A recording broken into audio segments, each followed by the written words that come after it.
हमारे कबीर पंथ के सुप्रसिद्ध गायक राजू जी कबीर साहब के भजनों को लेकर बहुत सुंदर हमारे बिहार के राजू परदेसी जी है। इस सत्संग सभा में पधारे हुए निर्चिरवे की भक्त सज्जनों, भक्ति एवं शक्ति के स्रोत माता बहनों, आज का यह कार्यक्रम छठी संस्कार पर है।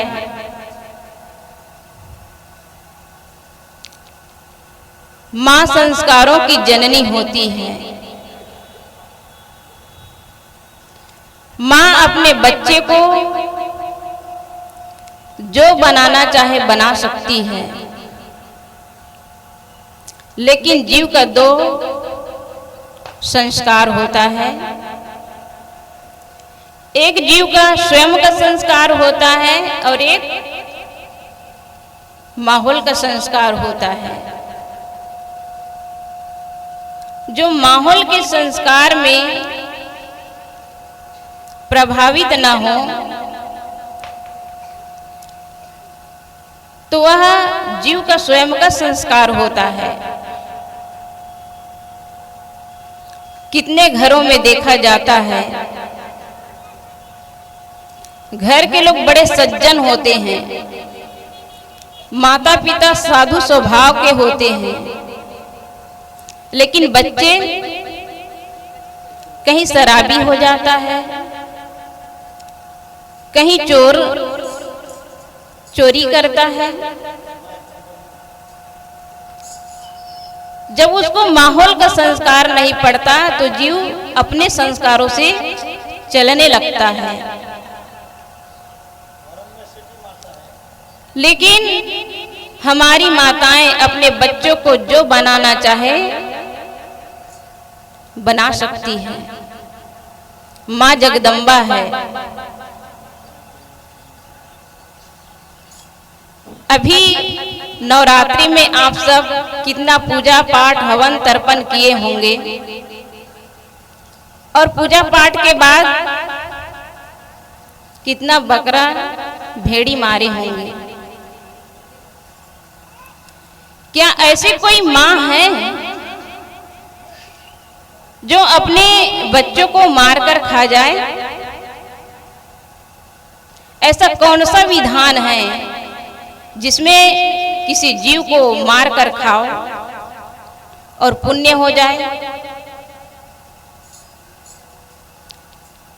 बलि के नाम पर लोगों को लगता है कि बलि देने से वह जो जीव है उनका कल्याण हो गया, और खाने वाला का कितना कल्याण हो रहा है।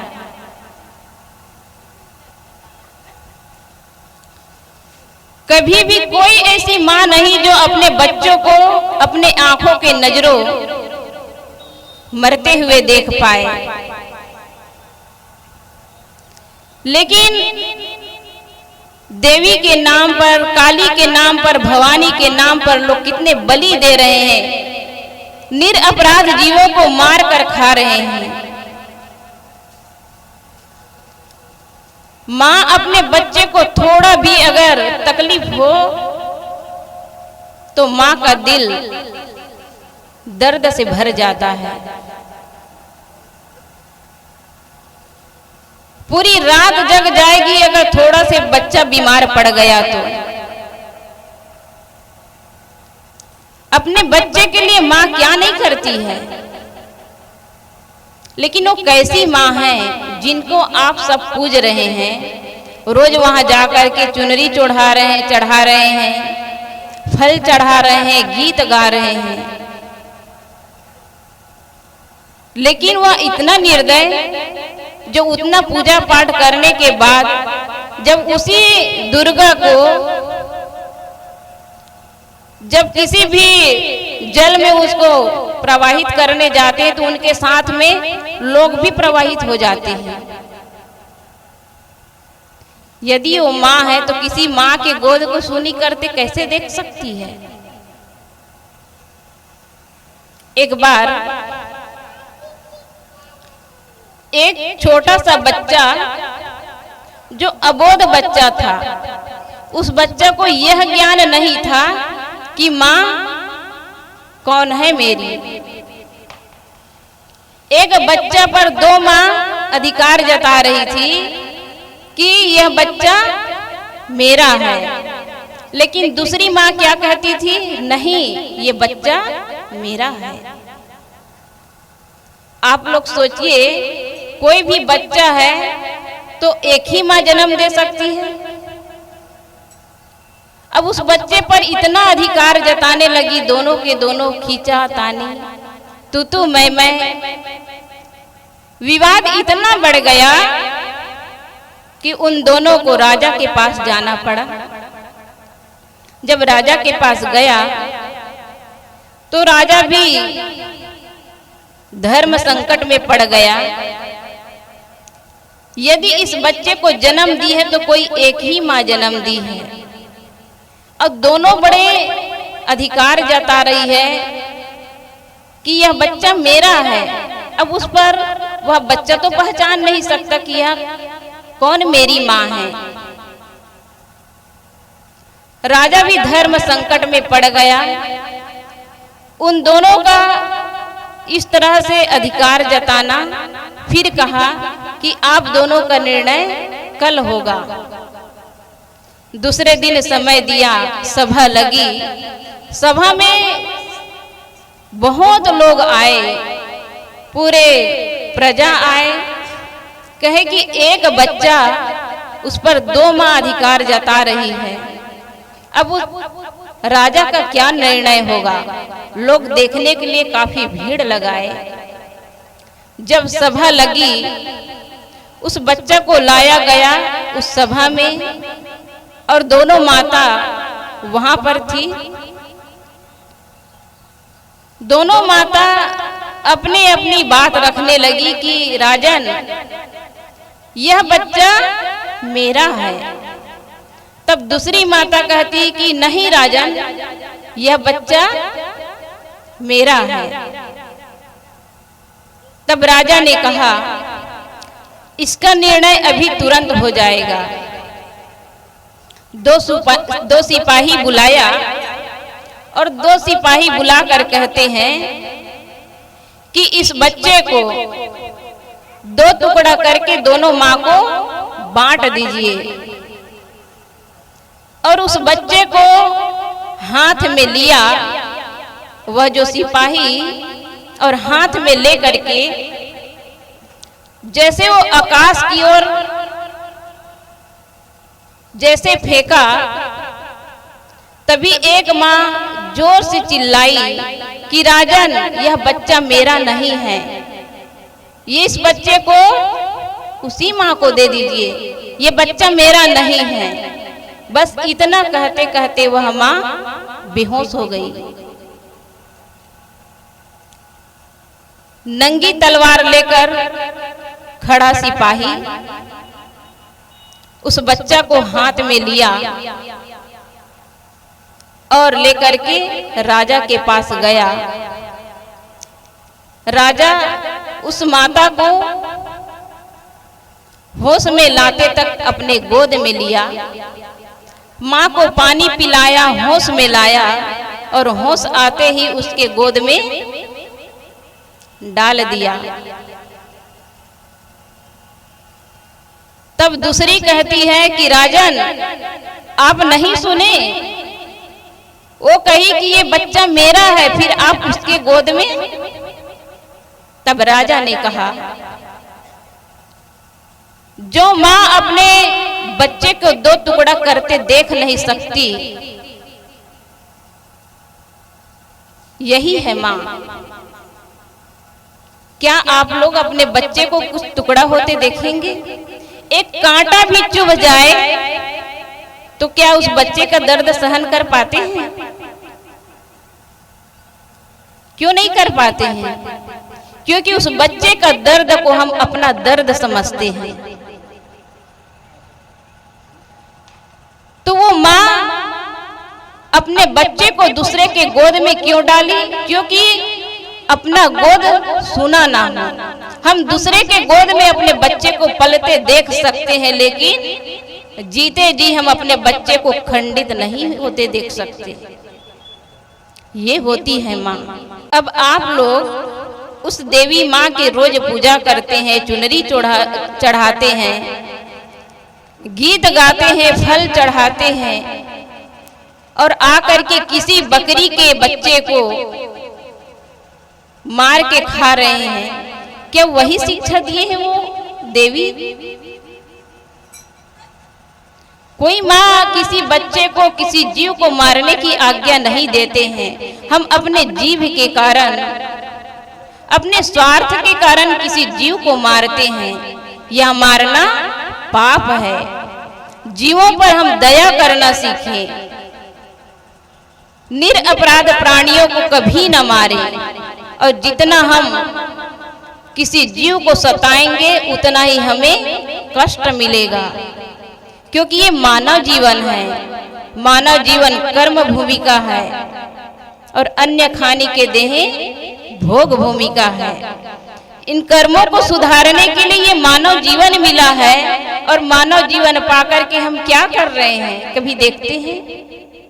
कभी नहीं समझ पाते। हम जो चाहते हैं वही हम दूसरे को देना आरंभ कर दें।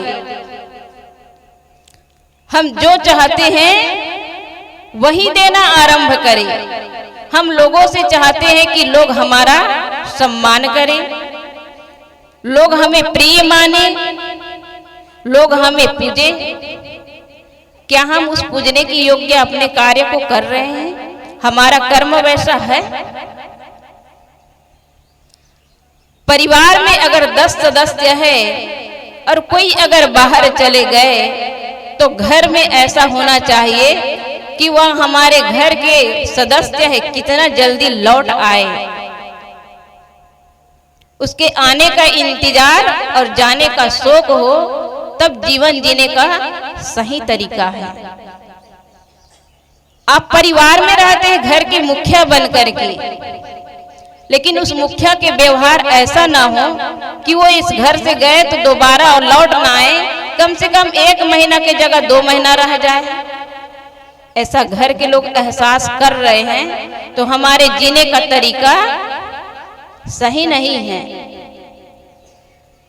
हम अपने जीने के तरीका को बदल दें, क्योंकि बूढ़े जो होते हैं खूब परिश्रम करके धन कमा करके परिवार को गरीबी से कमाकर उसे योग्य बना देता है, और वो बच्चा से कहीं गलत तरीका से वो काम करने लगे या कि सही भी कर रहे हो तो उसमें अनुकूल ना हो, तो बात बात पर बच्चों को टोकना अच्छा नहीं है।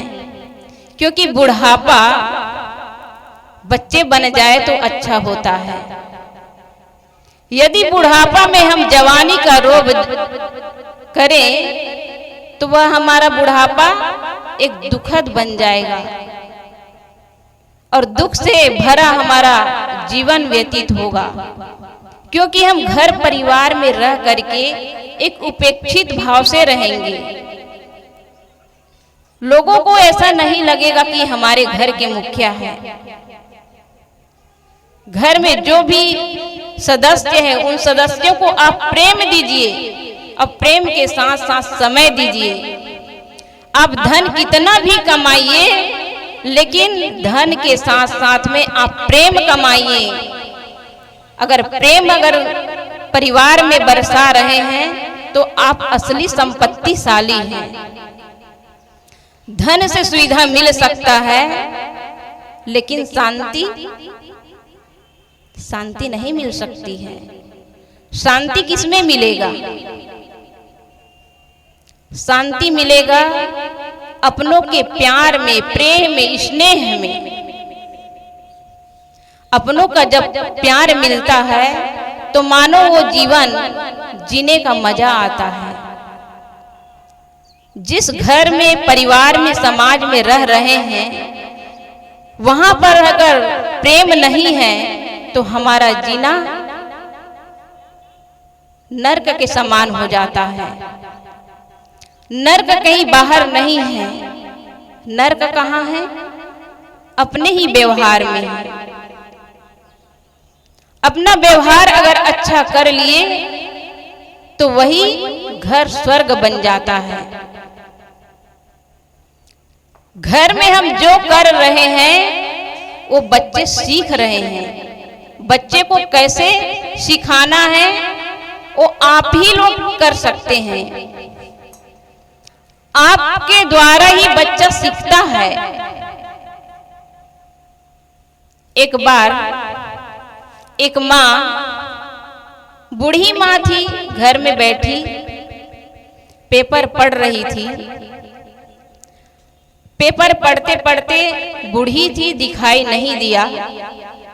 उठकर चश्मा ढूंढने लगी, ढूंढा देखा कहीं नहीं दिखा। बूढ़ी माँ सोची कि पेपर तो मैं पढ़ नहीं सकती हूँ। अपने लड़के से कहा, बेटा मेरा चश्मा कहाँ है, जरा दे दीजिए।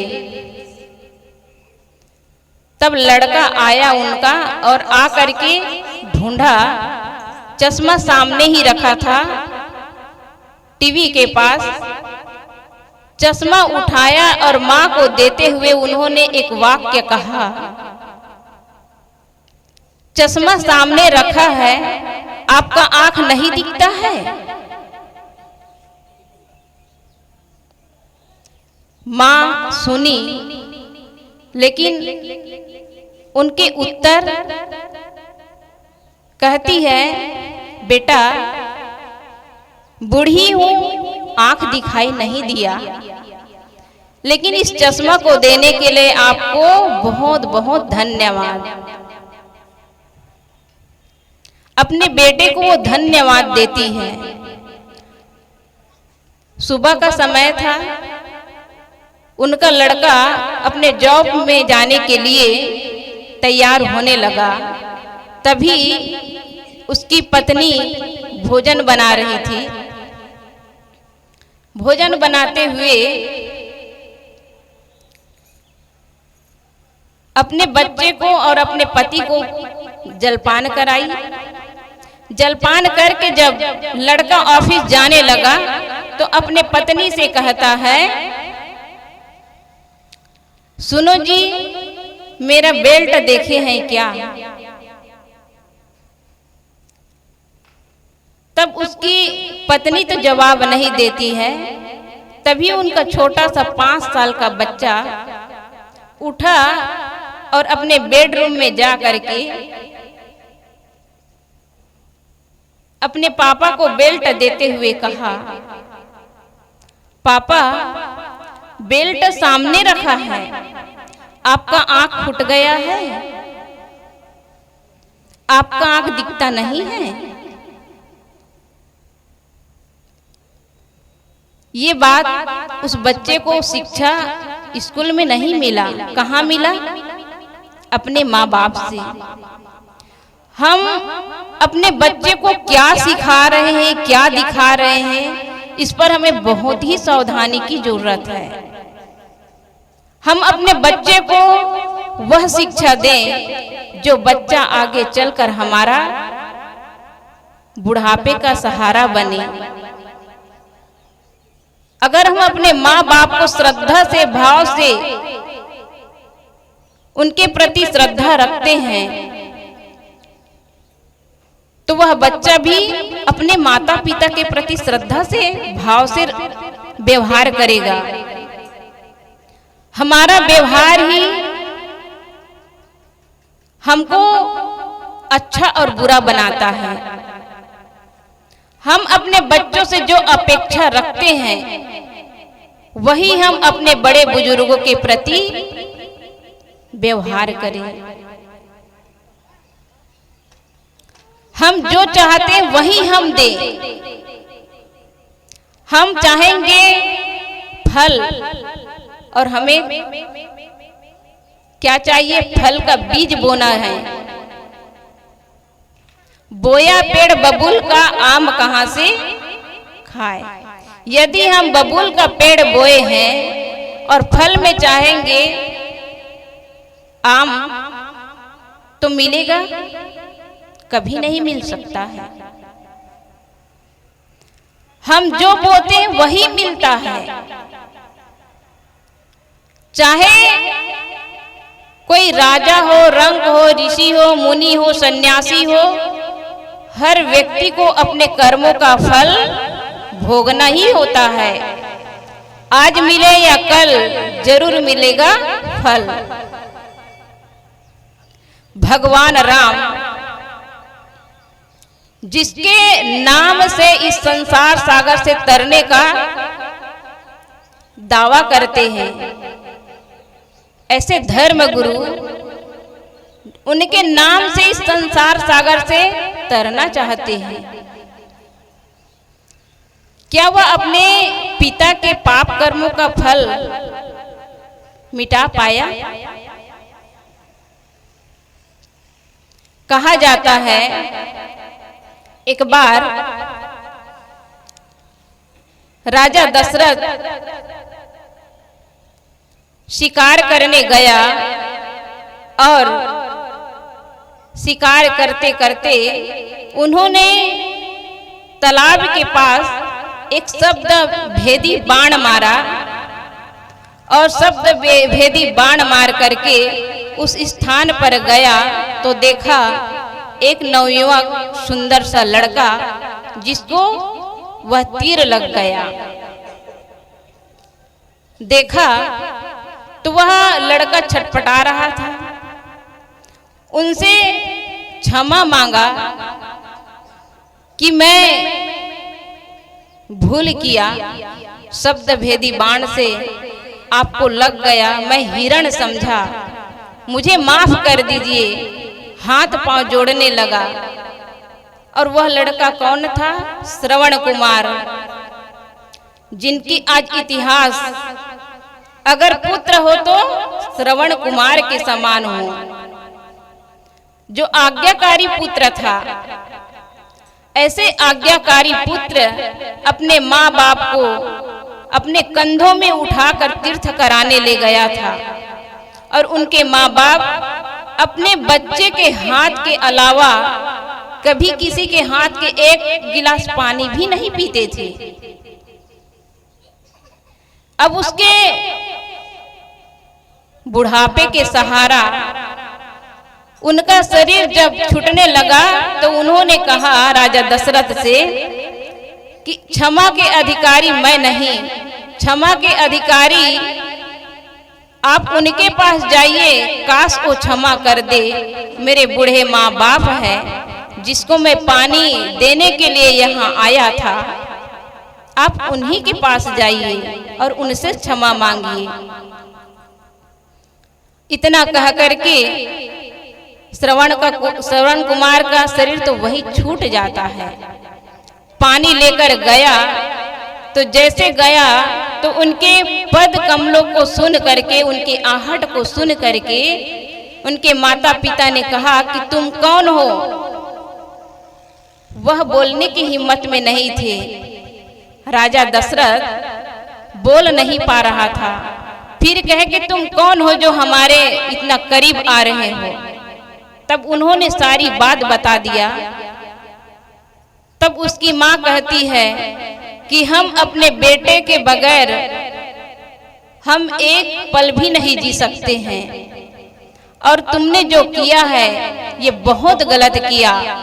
इतना कहते हुए वे दम तोड़ देती है। उनके माँ का शरीर छूट जाता है। पिता ने कहा कि आपने जो किया है इस कर्मों का फल आपको भोगना ही होगा। आज हम पुत्र के वियोग में इस दुनिया से दो का शरीर छूट रहा है। उनके माता पिता हम अपने बच्चे के वियोग में इस देह का त्याग कर रहे हैं। मैं तुम्हें श्राप देता हूं कि तू भी इस दुनिया से जाएगा तो तू भी अपने बच्चे के, अपने औलाद के लिए तड़फ जाएगा, लेकिन तुम्हारे औलाद तुम्हारे सामने नहीं आएगा। उन्होंने